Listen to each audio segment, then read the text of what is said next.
दोस्तों नमस्कार। मैं फिर आज हाजिर हूँ सामान्य अध्ययन के 150 प्रश्नों को लेकर। इससे पहले हम 150 प्रश्नों को बता चुके थे और आज देखेंगे सामान्य अध्ययन का जो मोस्ट इम्पोर्टेंट है आने वाले परीक्षा टीआरई प्रधान शिक्षक और प्रधानाध्यापक परीक्षा के लिए तथा साथ ही साथ सक्षमता परीक्षा फेज 2 के लिए अत्यंत महत्वपूर्ण है। और यह किसी न किसी परीक्षा में 2-3 बार यह प्रश्न पूछा जा चुका है। तो इससे पहले वीडियो शुरू करें, हमारे चैनल पर यदि आप नए हैं तो चैनल को सब्सक्राइब कर दें, बाकी लोग लाइक करें, कमेंट करें और ज़्यादा से ज़्यादा अपने मित्रों को शेयर करें। तो चलते हैं, आज देखेंगे प्रश्न संख्या 151 से लेकर 300 तक। यह जो प्रश्न होगा वन लाइनर होगा और यह परीक्षा उपयोगी है, तो इसलिए इसको बिना स्किप किए देखेंगे।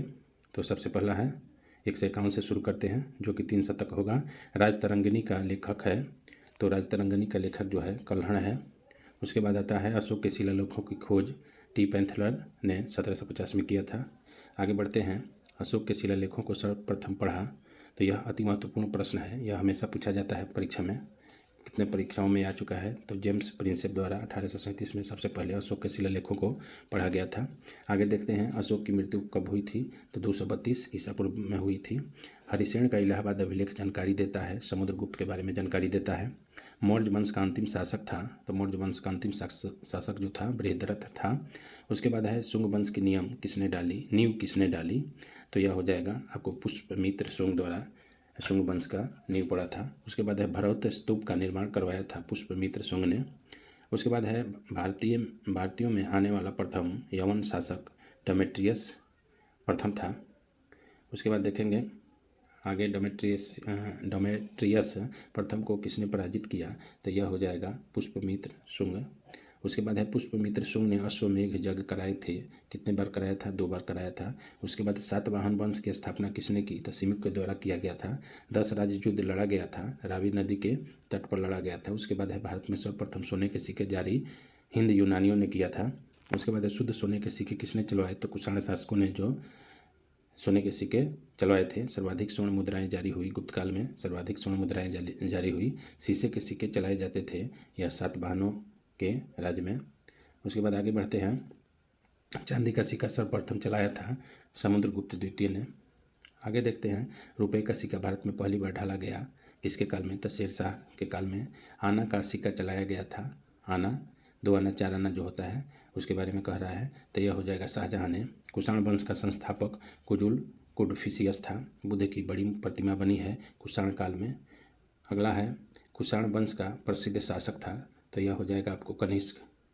आगे देखते हैं, गुप्तकालीन चांदी का सिक्का यह रूपक था, गुप्तकालीन सोने का सिक्का इसको दिनार कहते थे। नालंदा विश्वविद्यालय का संस्थापक कुमारगुप्त को माना जाता है। नालंदा विश्वविद्यालय को ध्वस्त किया बख्तियार खिलजी ने। विक्रमशिला विश्वविद्यालय की स्थापना धर्मपाल द्वारा हुआ था। महरौली में स्थित लौह स्तंभ बनाया गया चंद्रगुप्त द्वितीय के द्वारा। गंगई कोड कहा जाता है राजेंद्र प्रथम को। गुप्तकाल की राजकीय भाषा थी संस्कृत। उसके बाद है भारतीय इतिहास का स्वर्ण युग गुप्तकाल को कहा जाता है। आगे बढ़ते हैं, गुप्तकाल का अंतिम शासक जो है वह विष्णुगुप्त था। वर्धन साम्राज्य का संस्थापक पुष्पभूति था, पुष्पभूति वंश का संस्थापक पुष्पभूति था। हर्षवर्धन ने राजधानी थानेश्वर से स्थापित किया था, कनौज स्थापित किया था। भूमि देने की सामंती प्रथा शुरू की हर्षवर्धन ने। ह्वेनसांग भारत आया था हर्षवर्धन के काल में। ह्वेनसांग द्वारा रचित पुस्तक जो था सियोकी था। उसके बाद है यात्रियों का राजकुमार कहलाता है ह्वेनसांग। नीति का पंडित एवं शाक्य मुनि ह्वेनसांग को कहा जाता है। हर्षवर्धन का दरबारी कवि था बाणभट्ट। हर्षवर्धन का भू राजस्व था वह 1/6वां भाग था। पुलकेशिन द्वितीय ने हर्षवर्धन को हराया नर्मदा के तट पर। उसके बाद है हर्षवर्धन 5 वर्ष से धार्मिक सम्मेलन करता था प्रयाग में। आगे देखते हैं, पल्लव वंश का संस्थापक था सिंह विष्णु। पल्लवों की राजधानी कांचीपुरम थी जो कि अभी तमिलनाडु में है। नटराज की मूर्तियां थी चोल काल की। राष्ट्रकूट वंश की राजधानी मान्यखेत है। राष्ट्रकूट वंश का संस्थापक दंती दुर्ग है। चालुक्यों की राजधानी हुआ करती थी वातापी। कल्याणी के चालुक्य वंश का संस्थापक तेलप द्वितीय था। चोल वंश का अंतिम राजा था राजेंद्र तृतीय। आगे देखते हैं, भारत में प्रथम बार सैनिक शासक लगाया, यह ग्रीकों ने लगाया। नौसैनिक शक्ति के लिए प्रसिद्ध था चोल शासक। उसके बाद है स्थानीय स्वशासन विशेषता थी चोल वंश की। होयसल वंश की राजधानी थी द्वार समुद्र। हुणों का आक्रमण हुआ स्कंदगुप्त के समय में। हुणों का प्रथम शासक था तोरमाल। सैयद वंश का संस्थापक खिज्र खां था। आगे देखते हैं, सैयद वंश का अंतिम शासक जो था अलाउद्दीन आलम शाह था। टोपी सीकर जीवन निर्वाह करने वाला जो बादशाह था नसीरुद्दीन मोहम्मद। मिहिर मुल्ला पराजित हुआ था यशोवर्मन द्वारा। बराहमिहिर महावीर कौन थे? तो यह खगोलविद थे। संगम युग का महान शासक जो था करिकाल को कहते हैं। संगम का तात्पर्य होता है कवियों की गोष्ठी। प्रथम और तृतीय संगम हुआ था मदुरई में। आगे देखते हैं, द्वितीय संगम हुआ था कपाटपुरम में। प्रथम संगम के अध्यक्ष थे अगस्त ऋषि। जजिया कर का प्रचलन किया मोहम्मद बिन कासिम ने।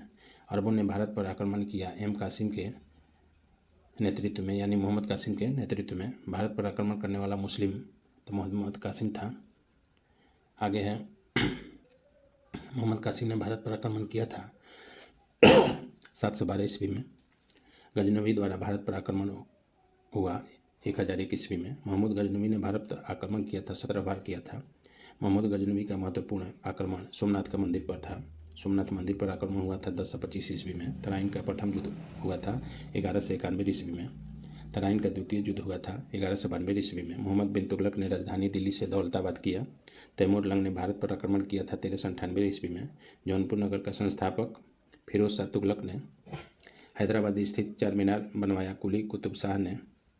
आगे है, कश्मीर का अकबर कहा जाता है जैनुल आबिदीन को। तंजौर का बृहदेश्वर मंदिर बनवाया था राजा राज प्रथम ने। तंजौर का बृहदेश्वर मंदिर है द्रविड़ शैली में। दिल्ली, उज्जैन, जयपुर और मथुरा जंतर मंतर जय सिंह है। पूर्व का सिराज कहा जाता है जौनपुर को। तालीकोटा का युद्ध हुआ था 1565 ईस्वी में। आगे देखते हैं, विजयनगर एवं बहमनी राज के बीच युद्ध कहाँ हुआ था? तो तालीकोटा का युद्ध कहलाता है। मीराबाई किसके समकालीन थे? तुलसीदास के समकालीन थे। मीराबाई का जन्म कब हुआ था? 1499 ईस्वी में। मीराबाई का जन्म कहाँ हुआ था? मेड़ता में। दोहरी शासन नीति समाप्त की वारेन हेस्टिंग्स ने 1772 ईस्वी में।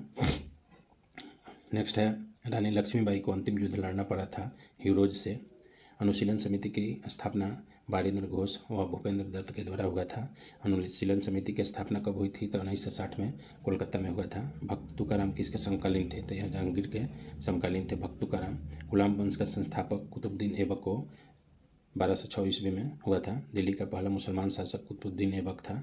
कुतुब मीनार का कार्य पूरा करवाया इल्तुतमिश के द्वारा। कुतुब मीनार का कार्य पूरा करवाया गया था। कुतुब मीर बनवाया था कुतुबुद्दीन ऐबक ने। इक्तादारी प्रथा का प्रचलन शुरू किया इल्तुतमिश द्वारा। कुतुब मीनार का निर्माण बख्तियार काकी की याद में किया गया था। लाख बख्श कहा जाता है कुतुबुद्दीन ऐबक को। 2.5 दिन का झोपड़ा बनवाया था कुतुबुद्दीन ऐबक। मोहम्मद गोरी ने प्रथम हफ्ता दिया कुतुबुद्दीन ऐबक को। आगे है, कुतुबुद्दीन ऐबक की मृत्यु चौहान खेलते घोड़े से गिरकर हुई थी। एकता सेना का गठन किया था इल्तुतमिश ने।